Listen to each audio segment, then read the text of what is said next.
Not gonna lie, this is a dirty one, but totally worth it. Install a Heits Mustang II front end suspension crossmember. Let's go.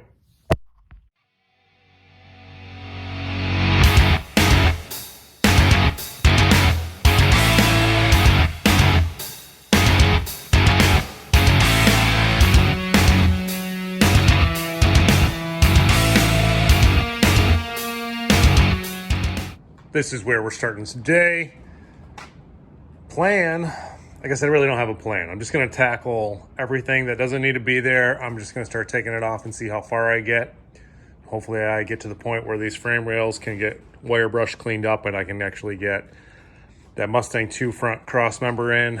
I might actually tackle, because in order to put a V8 in these cars, you gotta cut here, take this out, take this rib out, and I might actually widen that intersection there. So like cut it down the middle, cut it in a section, shove it over as far as I can. I'm getting ahead of myself, but I'm thinking that's kind of what I have to do in order to make sure that that engine and the whole drivetrain is shoved back as far as I can.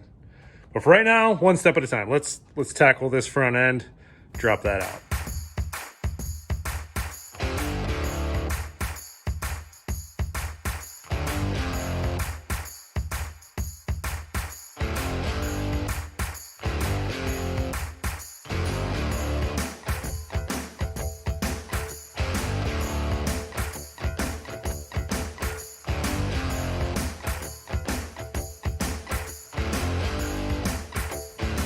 That wasn't so bad. Chevy made it easy for you in the 50s. They just basically bolted it in to the frame rails right there and right there. But these ones were so covered in schmutz that I just had to pick away at it until I could expose the bolts. But yeah, now we got pretty much bare frame rails. They need to be cleaned up, and then take a bunch of measurements and make sure that it's sitting level and square and even and in all the dimension that it needs to be in order to put that Mustang II on. But for now, I'm gonna throw that outside so it's out of my way, and then tackle some more little things that are in here. Definitely a dirty job. I wasn't gonna bore you with the cleanup on these two front frame rails, but let me show you what I got done.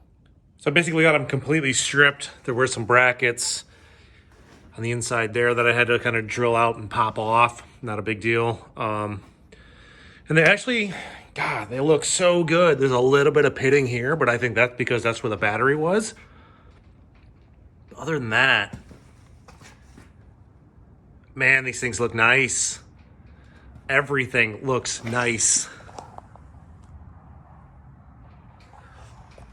So yeah, the way I basically tackled that was I took a screwdriver, got rid of the majority of the crap that was on there, some wire wheels, and then I picked up these from Amazon, these little, these purple discs, and that's what gives it that finish right there. So to finish it up, yeah, that's what I used. I'm very pleased with those things. Worked out nice. Next up, I really want to get that Mustang II front end on, but I think I'm gonna make my cuts and get rid of all these supports, extra supports in there in order to shove the LS, make sure it's got plenty of room. See, because you got two here, there's literally one right over there too. So I think this is just overkill. So I'm gonna cut it here. I think I explained this earlier. Cut this off, drill all these spot welds out, get rid of this here, and then just start from there. And then that way we just have supports on the sides, but plenty of clearance inside there.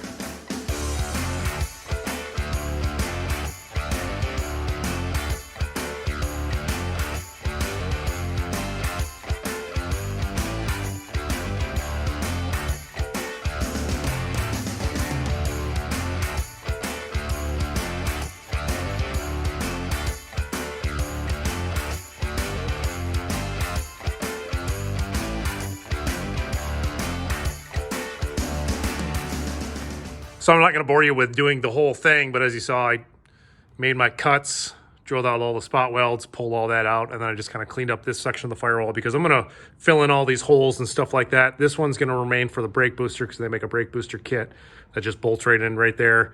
I got to fill that hole in. That's for steering, but I mean, it doesn't look bad. Looks pretty factory. That's more than enough support for the firewall. Might leave that one for the AC. Still got to order that piece though for like the, what do they call them? Bulkhead fittings. That's what they are. That might go there. And I'm not sure if I got to widen this indent out yet. I'll know once I get the engine and stuff mocked up in place. But for now, I just want to clean all this up. Got the other side all cleaned up. Firewall looking real nice. Just going by the 80-20 rule or 20-80 rule, whatever you want to call it. I'm just, you get an 80% and you leave the other 20, because if you take and do the other 20%, it's going to take you 80% longer. And that's not what I have time for. Plus, I've learned that if you do that, the end result it's going to be the same, to be honest with you, unless you're building like a complete show car. I'm not. I'm just building a nice driver, and that's going to work for me right there. Next up, though, yeah, crossmember, like fun stuff. I like doing fun stuff. So I went with a Heits crossmember kit, and I was just reading through the instructions, and I have to weld in the lower control arm braces inside there. There's one here, and then there's a gusset there that I got to weld all together before I put this on the car. So that's what I'm going to tackle right now.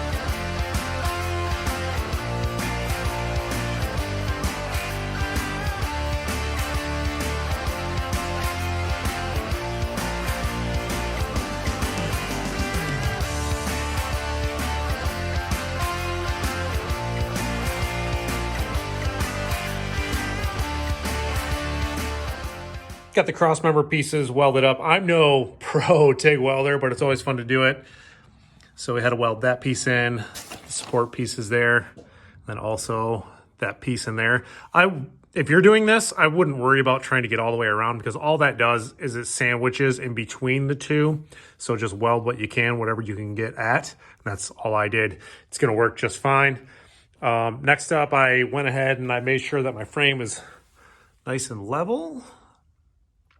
And then it says to measure 16 inches back from the center of this hole here, and that's what I did.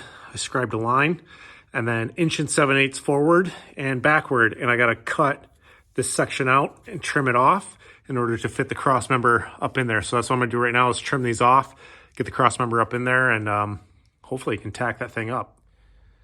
All right, got the crossmember just kind of mocked up in there. I got the jack kind of holding it up in there, but it also is kind of tension held in there.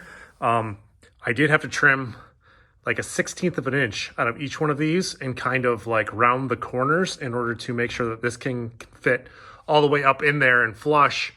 I went ahead and made sure that it's zeroed out in the same plane as the frame, and it's square where it needs to be, like measuring from here to here, corner to corner, just making sure it's exactly where it needs to be. So now that I know that, I'm actually gonna MIG tack that in and then figure out where the uppers need to go. And then after the uppers are in, I'm gonna go ahead and weld everything in.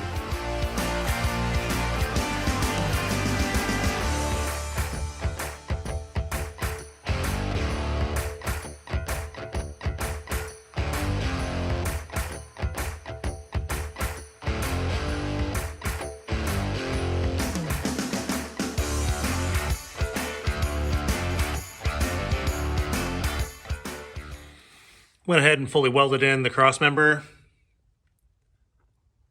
Looks really good. That ain't going nowhere. Went ahead and I actually trimmed these edges down until they're flush, and then I welded, and then I ground that down in order to make it like a nice smooth look. No one's ever gonna see it, but it was just something that I wanted to do while I was in there. Plus it was easier to weld than trying to weld upside down. You just grind that edge flush. But next up, I got the top towers. And it's 1 7/8 from here in, scribe a line, and that's where it sits. And it's like right on that stamping on both sides. But again, I measured from front to back, cross. I mean, make sure that this line is exactly where it needs to be. And then I'm gonna put them on and make sure they're nice and level, tack them up, check them again, and then fully weld them in.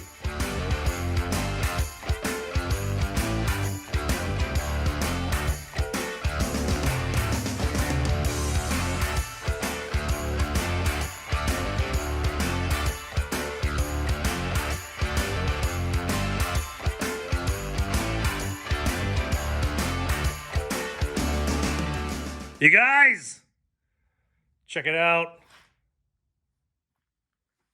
Fully welded in. Man, it looks so cool. I'll even do a close-up of my welds. Nice and consistent. Not going anywhere. It's like it's factory, but better. Yeah, that is freaking sweet. As always, if you guys made it this far in the video, I really appreciate it. Subscribe, hit that like button. Got a lot more coming up. Only just started on this, which kind of sucks. But 3 months, we're gonna get this done. So follow along. Thanks for watching, guys. We'll see you on the next one.